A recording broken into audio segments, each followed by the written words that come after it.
जय जय राधा रमण हरि बोल। जय जय राधा रमण हरि बोल। जय जय राधा रमण हरि बोल। जय जय राधा रमण हरि बोल। जय जय राधा रमण हरि बोल। जय जय राधा रमण हरि बोल।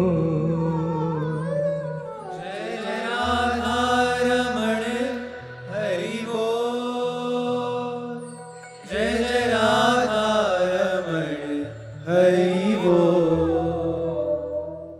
जय जय राधा रमण हरि बोल।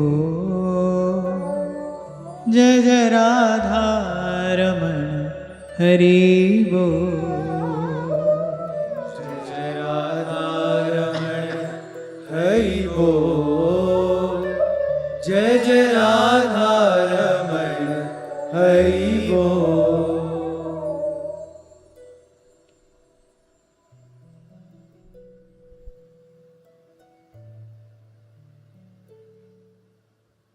नवम स्कंद के आरंभ में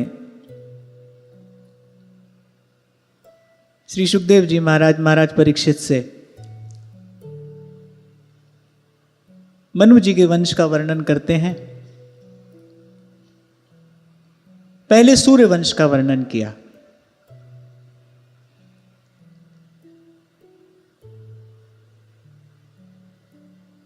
इसी पवित्र वंश में प्रतापी राजा नभग हुए। उनके परम सत्यनिष्ठ नाभाग और नाभाग के हुए परम भागवत राजर्षि अम्बरीश। और राजर्षि अम्बरीश के विषय में कहते हुए महाराज सुखदेव ने कहा, नाभागादम्बरीशो भून महाभागवतः कृति नास्पृशत ब्रह्मशापोपि यम न प्रतिहतः क्वचित। राजर्षि अम्बरीश के लिए श्री सुखदेव जी महाराज पहले तो महाभागवत कहते हैं। महाभागवत तो है ही, फिर कहा कृति।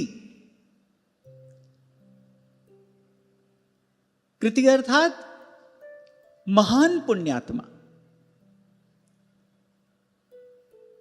पूर्व में हमने कभी चर्चा की थी, एक साधारण धर्म होता है, एक विशेष धर्म होता है।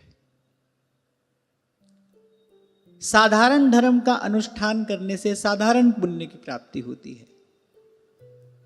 विशेष धर्म का अनुष्ठान करने से विशेष पुण्य की प्राप्ति होती है। अब महाराज अम्बरीश कैसे पुण्यात्मा है, उनका पुण्य कैसा है? उस साधारण पुण्य नहीं है। साधारण पुण्य तो संसार का सुख दे देगा, बहुत अधिक होगा तो स्वर्ग आदि लोकों का सुख दे देगा।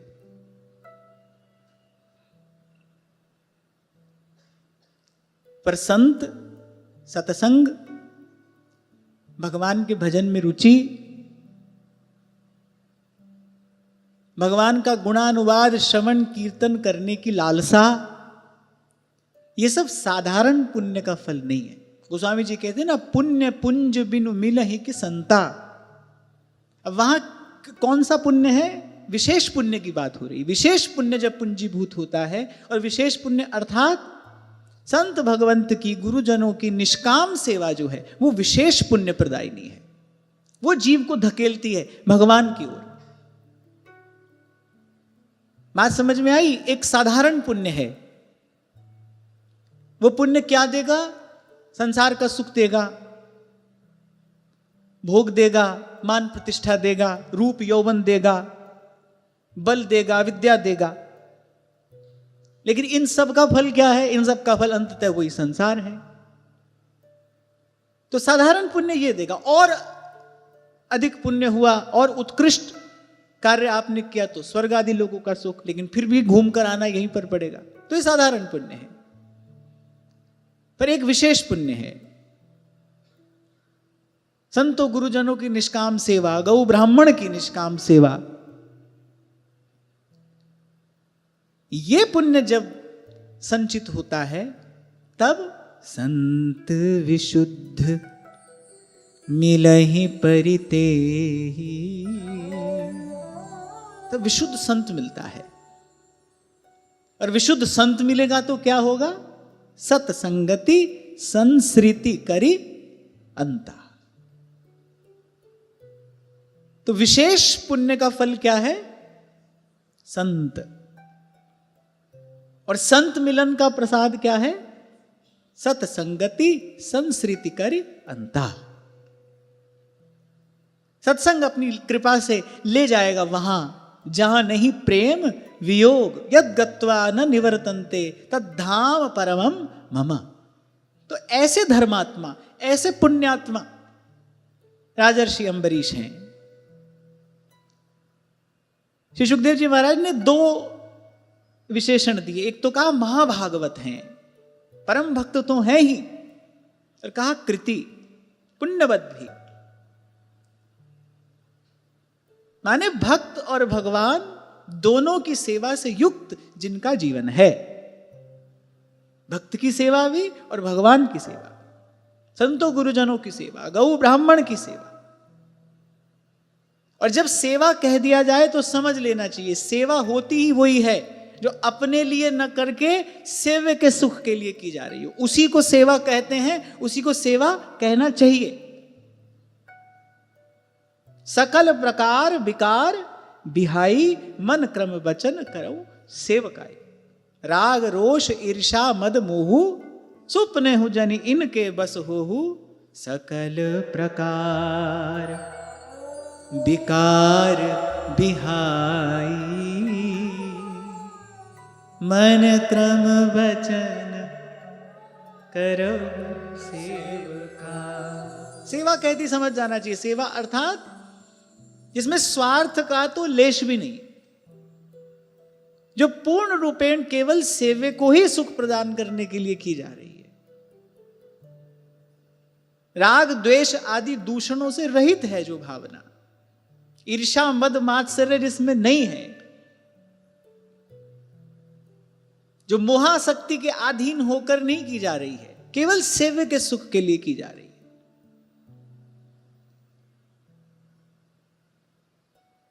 पर जब श्री सुखदेव जी महाराज ने आगे कहा ना स्पृशत ब्रह्म शापोपि यम न प्रतिहतः क्वचित, बोले ब्रह्म शाप भी जिनका स्पर्श नहीं कर पाया। अब यहां महाराज परीक्षित के मन में एक प्रश्न खड़ा हुआ, और प्रश्न उठना बड़ा स्वाभाविक था। महाराज परीक्षित ने मन में सोचा, एक ऋषि कुमार ने मुझे श्राप दिया। एक ऋषि कुमार ने ही तो श्राप दिया था।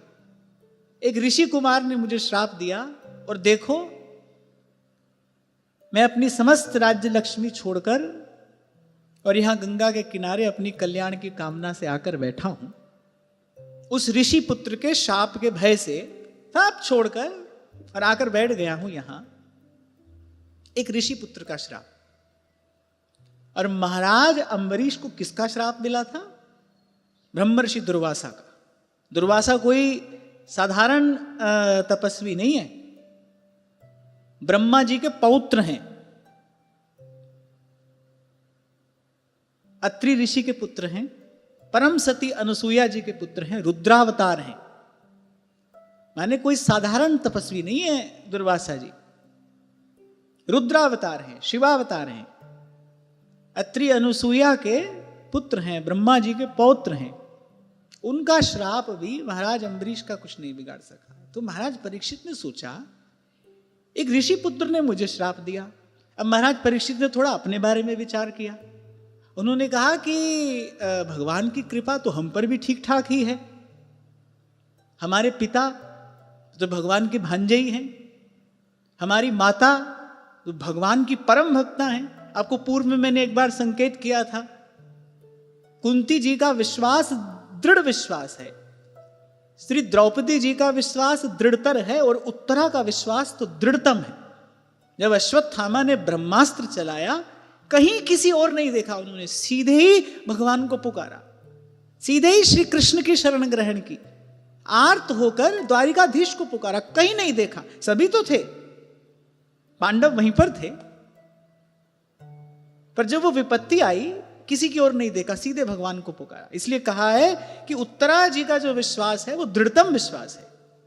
तो उन्होंने कहा कि मेरे पिता भगवान के भांजे, भगवान के परम स्नेह भाजन, परम कृपा भाजन, धनुर्विद्या भगवान ने सिखाई, मेरी माता भगवान की परम भक्ता, पांडव भगवान के परम भक्त।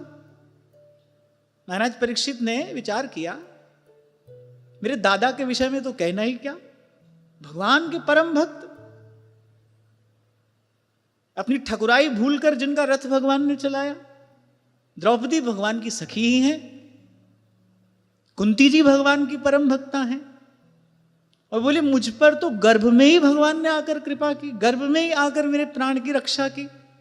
इस संसार में आते ही जब मैंने आंख खोली तो सबसे पहले द्वारिकाधीश का ही दर्शन किया, जिनका नाम लेत भव सिंधु सुखाही, अरे उन्हीं का मैंने आते ही दर्शन किया। जो आनंद सिंधु सुख राशि, उनका आते ही मैंने दर्शन किया। तो महाराज परीक्षित ने मन में विचार किया कि भाई भगवान की कृपा तो हम पर भी ठीक ठाक है। पीछे देखा सब भगवान के भक्त ही भक्त हैं, और एक से एक भगवान के भक्त हैं। उत्तरा जी हैं, द्रौपदी जी हैं, कुंती जी हैं, और अर्जुन का जो सख्य है उसका तो कहना ही क्या है। माता पिता भगवान के परम भक्त हैं, हम पर भी भगवान की विशेष कृपा है। महाराज अम्बरीश की भक्ति कैसी थी, ऐसी कौन सी भक्ति थी कि ब्रह्म शाप भी जिनका स्पर्श नहीं कर पाया। किसी भी प्रकार से एक तपस्वी ब्राह्मण के श्राप का प्रतिकार नहीं किया जा सकता।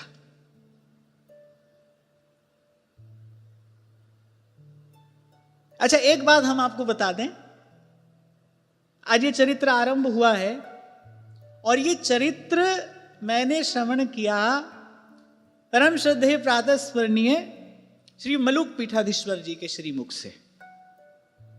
उनके मुख से हमने ये चरित्र श्रवण किया था, और जिस रीति से महाराज श्री ने ये चरित्र कहा, आहा क्या कहना। तो जब यहां प्रसंग उपस्थित हुआ तो मैंने कहा कि गुरुजनों के मुख से जो श्रवण किया है यथामति उसी को सुनाना चाहिए। मैं तो वैसे भी आज तक भी जो कहता आया हूं सब संतों गुरुजनों की वाणी है, अपनी ओर से तो उसमें कुछ भी नहीं है, अपना कोई प्रयास भी नहीं रहता है।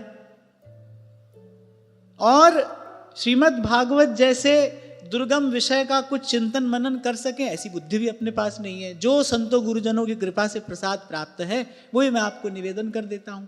पर यह चरित्र तो विशेष रूप से मैंने महाराज जी के मुख से श्रवण किया, पूरा चरित्र उन्हीं के श्रीमुख से सुना। जो उनसे सुना है वही यथामति मैं आपको सुना रहा हूं। इसमें मेरी ओर से एक भी शब्द नहीं है, ये महाराज श्री का ही प्रसाद है। प्रसंग उपस्थित हुआ है, महाराज श्री के ही चरणों का पवित्र स्मरण करते हुए, उन्हीं को भाव से प्रणाम करते हुए ये चरित्र मैं आपको निवेदन कर रहा हूं। तो ब्रह्म शाप का किसी भी प्रकार से प्रतिकार नहीं किया जा सकता। भगवान को भी अगर एक ब्राह्मण श्राप दे दे तो भगवान को भी वो श्राप स्वीकार करना पड़ेगा, उसका प्रतिकार नहीं किया जा सकता। और महाराज परीक्षित भी ज्ञानी है, महान धर्मात्मा है, वो भी तपस्वी राजा है कि जिनके रहते कलयुग आ नहीं सकता तो उनका भी तेज कोई साधारण तो नहीं होगा, और ये सब बात जानते हैं और बड़े सावधान श्रोता हैं। ये तो हम पहले दिन से ही चर्चा करते आ रहे हैं कि महाराज परीक्षित बड़े सावधान श्रोता हैं, कहीं भी कोई ऐसी बात आए तत्काल पूछते हैं ऐसा कैसे हुआ, हमको विस्तार से बताइए।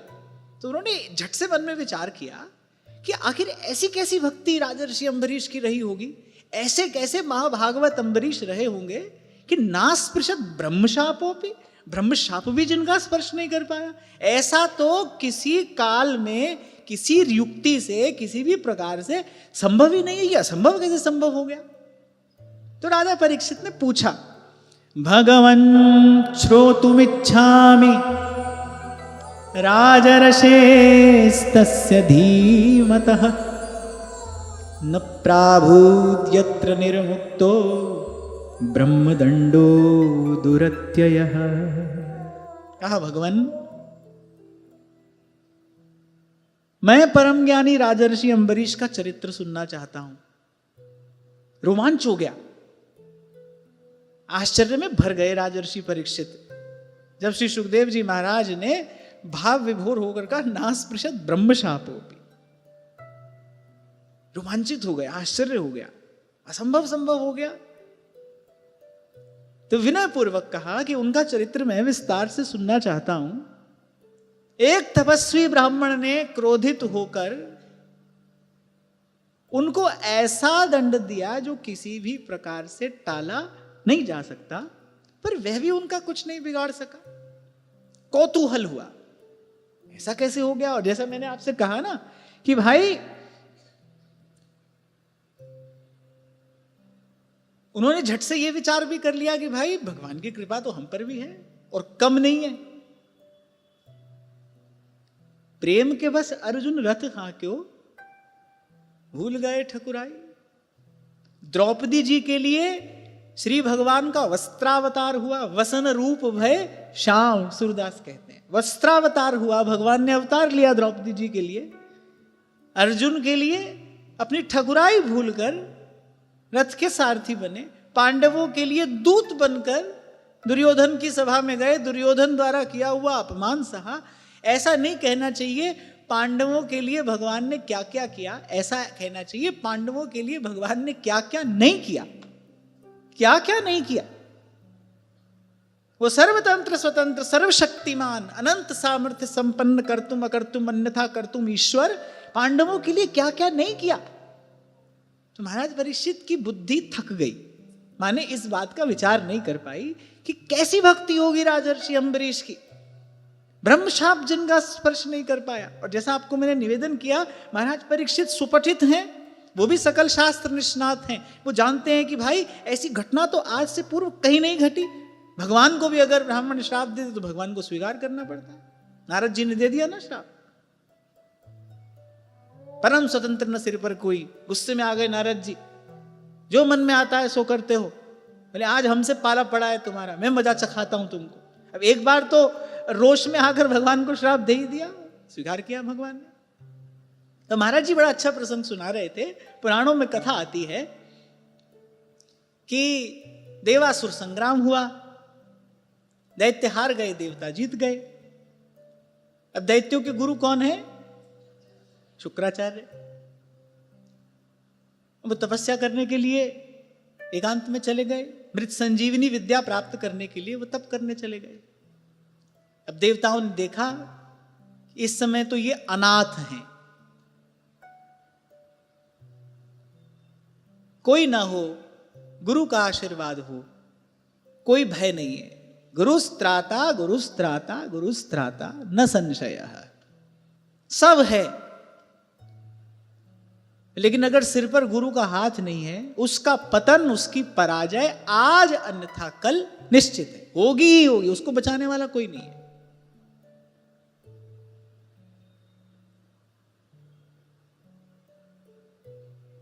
दुर्धर्ष तेज से संपन्न है रावण, उसके जीवन में क्या नहीं है? उसके जीवन में बस कोई गुरु ही तो नहीं है।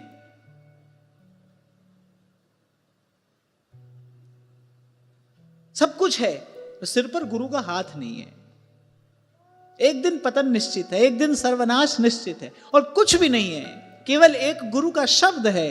तो गुरु का शब्द न मेटे कोई। आपसे पहले भी मैंने कभी कहा था कि गुरुजनों का आशीर्वाद ये अभेद्य कवच है। मृत्यु को भी लौट जाना पड़ता है, काल को अपनी गति बाधित कर देनी पड़ती है। तो देवताओं ने देखा बड़ा अच्छा अवसर है, उन्होंने कहा इनका समूल नाश ही कर देना चाहिए। भाई पराजित तो ये है ही, इनको नष्ट ही कर देना चाहिए। दैत्यों ने देखा और वो जानते हैं कि इस समय हमारे सिर पर गुरु का वरद हस्त नहीं है, इस समय यदि लड़े तो पराजय निश्चित है। पहले भी पराजित ही होकर बेचारे यहां वहां भटक रहे थे। शुक्राचार्य तप करने गए हैं। शुक्राचार्य किसके पुत्र हैं पता है? महर्षि भृगु के, भृगुनंदन है। भृगु जी भी उस समय तप कर रहे थे। भृगु जी की धर्मपत्नी शुक्राचार्य जी की माता वो आश्रम में थी। अब संकट आया तो दैत्यों को दिखा तो गुरु का ही स्थान। अब जब दौड़ कर गए तो देखा न गुरुदेव है न गुरुदेव के पिताश्री हैं, गुरुदेव की माता है। चरण पकड़ लिए, त्राहिमाम त्राहिमाम, हम देवताओं के भय से भयभीत आपकी शरण में आए हैं। गुरुदेव इस समय तप में निरत हैं। महर्षि भृगु भी तपस्या के लिए एकांत में हैं, आपकी शरण में हैं, आप हमारी रक्षा करिए।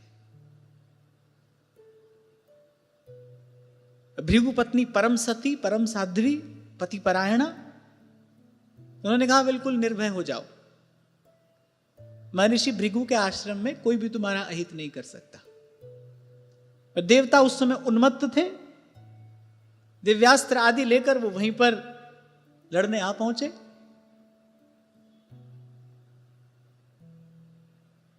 अब श्री शुक्राचार्य जी की माता ने कहा कि मैं इनको अभय दे चुकी हूं, तुम सब यहां से वापस लौट जाओ। पर जैसा मैंने कहा देवता उन्मत्त थे, वो कुछ सुनने मानने को तैयार ही नहीं थे। तो श्री शुक्राचार्य जी की माता ने कहा अच्छा ठीक है, अगर नहीं मानते हो तो मैं चखाती हूं तुमको मजा। उन्होंने योग बल से अपना वपु इतना विराट किया और दैत्यों को कहा कि देखो अभी देखते ही देखते इंद्र समेत इन सबको निगल जाऊंगी, इनके दिव्यास्त्र समेत बोले इन सबको निगल जाऊंगी। अब जब देवताओं ने यह विपत्ति देखी, अब उनको होश आया कि ऐसा हमको नहीं करना चाहिए था। अब देवता बेचारे डर कर भागे।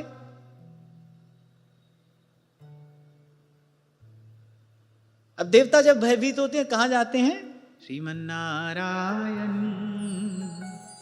नारायण, श्रीमन्नारायण नारायण नारायण। क्योंकि देवता जानते हैं कि महादेव तो निरपेक्ष है, बोले हमारे बराबर वो भी पहुंच गए तो ये तो दोनों का साथ देंगे। देवता गए भगवान की शरण में, हरि शरणम हरि शरणम, शरण में आए हैं प्रभु रक्षा करिए। अच्छा, बहुत आर्त होकर व्याकुल होकर देवताओं ने पुकारा, करुणाद्र हो गए भगवान, और भगवान ने भी बस एक क्षण में अपने सुदर्शन चक्र से महर्षि शुक्राचार्य की माता का शिरोच्छेद कर दिया। अब भृगु ऋषि जब तप से उठे, अपनी पत्नी का कटा हुआ सर देखा और वो महान पति परायणा परम साध्वी, बहुत दुखी हो गए महर्षि भृगु। अच्छा नहीं लगा उनको, भगवान का ये व्यवहार अच्छा नहीं लगा। वो क्रोधित हो गए, अपने तपपूत कमंडल से जल लिया, बोले जैसे आज मुझे पत्नी का वियोग हो रहा है, इस वियोग को तुमको भी भोगना पड़ेगा। दे दिया भगवान को श्राप। भगवान हंसने लगे। भगवान ने कहा जानते हो मैं कौन हूं? परात्पर परब्रह्म हूं मैं। अच्छा, भगवान के विषय में यह बात तो है, भगवान की इच्छा है भगवान किसी भी श्राप को स्वीकार करें अथवा ना करें। भगवान श्राप और अनुग्रह की परिधि से बाहर हैं। भगवान श्राप स्वीकार करें ना करें, भगवान इसमें पूर्णतया स्वतंत्र हैं। भगवान ने कहा जाओ, नहीं करते हम तुम्हारा श्राप स्वीकार।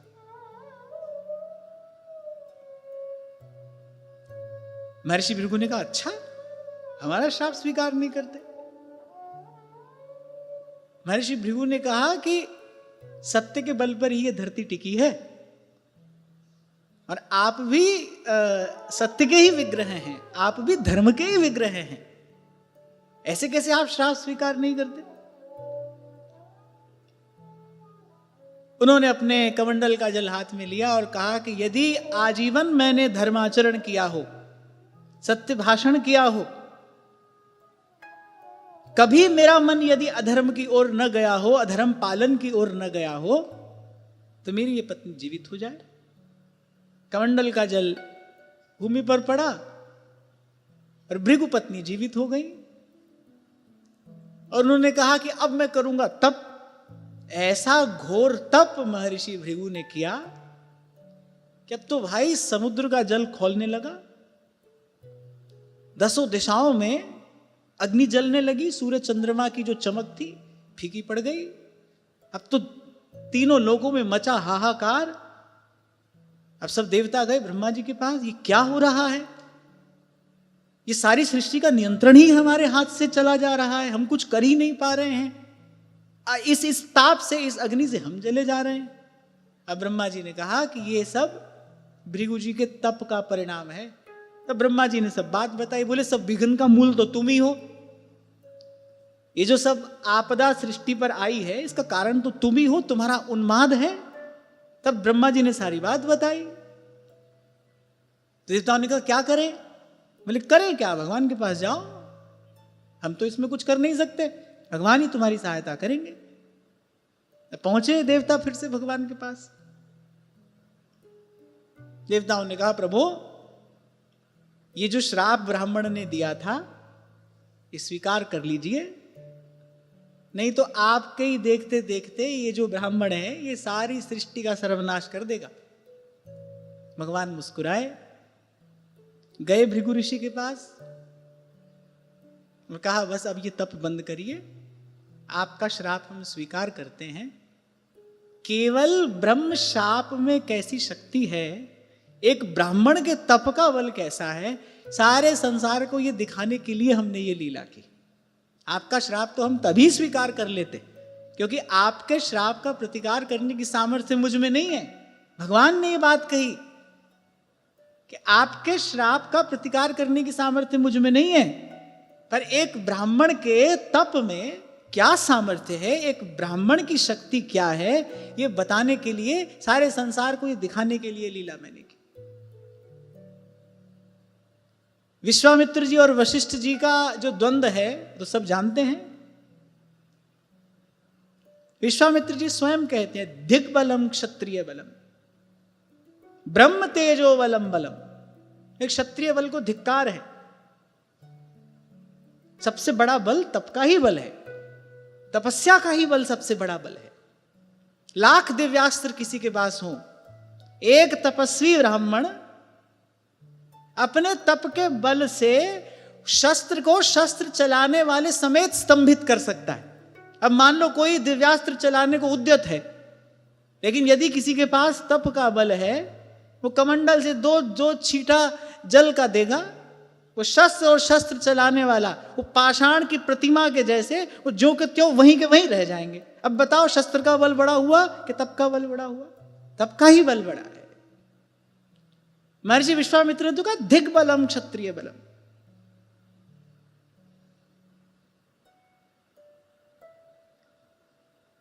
और मैं बड़ी विनम्रता पूर्वक आपसे कहूं, ये मनुष्य का शरीर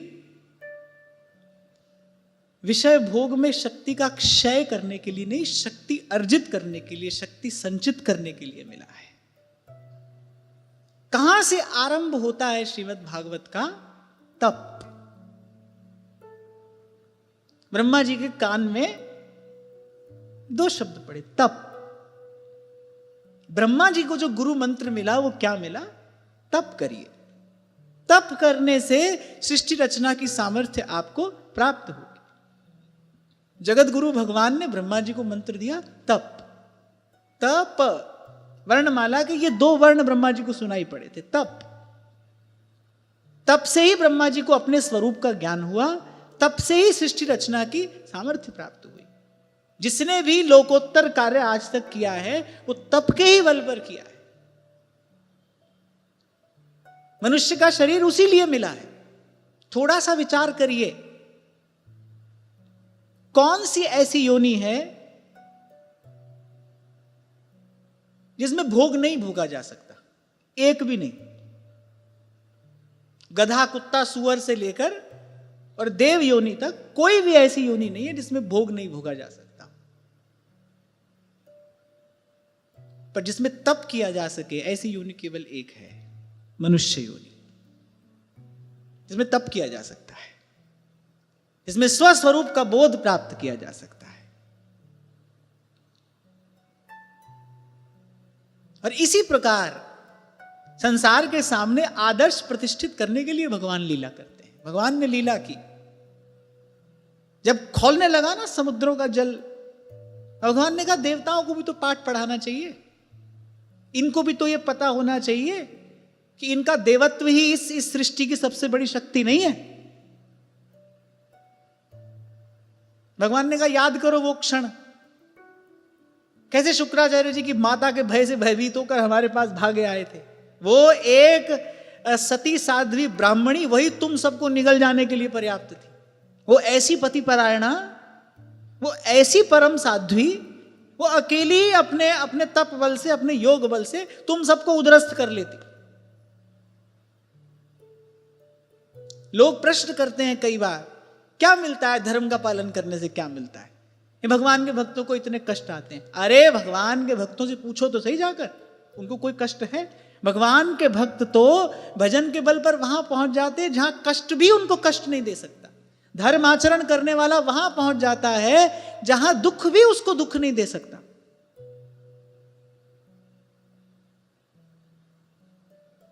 एक बात बताओ, 100,000 लाख लोग आपके पक्ष में खड़े हों और आप भीतर से भयभीत हो, डरे हुए हो, घबराए हुए हो, क्या वो 1,000 लाख लोग कुछ काम के हैं? अरे आप ही भीतर से डरे हो, घबराए हो, और आप ही भीतर से सबल हो, आप ही भीतर से समर्थ हो। सत्य का, धर्म का, भगवान का आशीर्वाद का बल आपके पास में है, आप ही भीतर से पुष्ट हो। आपके साथ कोई हो भले कोई ना हो,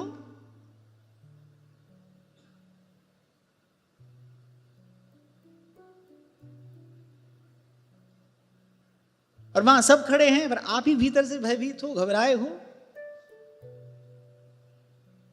कोई क्या कर लेगा? कोई कुछ नहीं कर पाएगा। इसलिए बार बार यही बात निवेदन की जाती है कि गुरुजनों ने जो मार्ग दिया है, जो सतपथ हमको दिखाया है, अरे उसी पर चलने के लिए ये जीवन मिला है। हमारे सच्चे सुख का विधान अगर कोई करेगा तो सन्मार्ग ही करेगा। सत्य के, गुरुजनों के बताए दिखाए मार्ग पर चलने के प्रसाद स्वरूप ही सच्चे सुख की प्राप्ति हो सकती है, विश्राम की अनुभूति हो सकती है। कोई और युक्ति नहीं है, कोई और उपाय नहीं। तो खैर ये प्रसंग क्यों निवेदन किया गया? माने अगर कोई तपस्वी ब्राह्मण है तो उसके श्राप का, उसके शब्द का किसी भी प्रकार से प्रतिकार नहीं किया जा सकता, भगवान भी नहीं कर सकते। तभी तो महाराज परीक्षित के मन में प्रश्न उठा कि आखिर ऐसी कैसी भक्ति थी राजर्षि अम्बरीश की कि नास्पृशत ब्रह्म शापोपि, और तपस्वी भी कैसा है। महाराज परीक्षित ने सोचा हम तो एक ऋषि पुत्र के श्राप से ही भयभीत होकर यहां पर बैठे, एक ऋषि बालक ने हमको श्राप दिया है, जाओ 7वें दिन तक्षक डसेगा। बोले हम तो उसी से भयभीत होकर यहां पर बैठे। और उन्होंने कहा पहुंच तो हमारी भी कम नहीं है, अच्छी खासी है। आगे पीछे देखा, बोले भगवान के भक्त ही खड़े हैं, हम पर भी भगवान की खासी कृपा है। और हम देखो यहां एक ऋषि पुत्र के श्राप से भयभीत होकर बैठे हैं, और वहां ब्रह्मर्षि दुर्वासा परम तपस्वी, भगवान शिव के अंश हैं, वो भगवत स्वरूप हैं, उनका श्राप भी कुछ नहीं बिगाड़ सका। तभी पूछा, बोले महाराज बताइए आखिर ऐसी कौन सी भक्ति थी, ऐसी कौन सी विशेषता थी राजर्षि अम्बरीश की भक्ति में कि ब्रह्म शाप भी उनका स्पर्श नहीं कर सका। तब कहा भगवान श्रोतुम इच्छामि, सुनने की इच्छा है मेरी, ये चरित्र विस्तार से कहिए। न प्राभूत यत्र निर्मुक्तो ब्रह्मदंडो दुरत्ययः।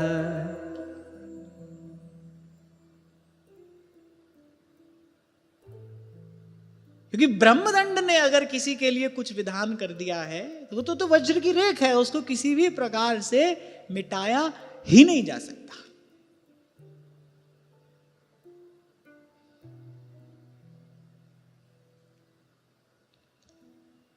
श्री सुखदेव जी महाराज ने भगवत स्मरण करके परम भागवत राजर्षि महाराज अम्बरीश का चरित्र कहना आरंभ किया। एक बार भगवान नाम का उच्चारण कर लीजिए।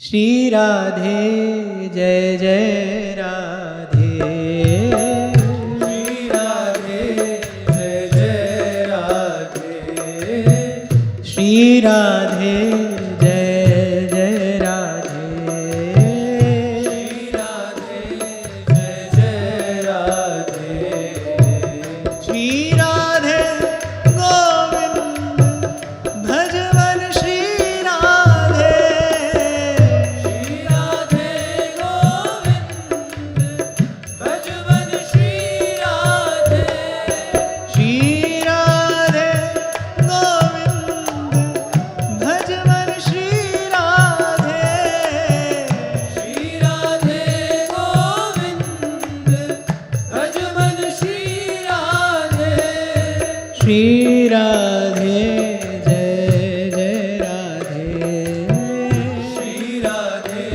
जय जय राधे, श्री राधे जय जय राधे, श्री राधे जय जय राधे।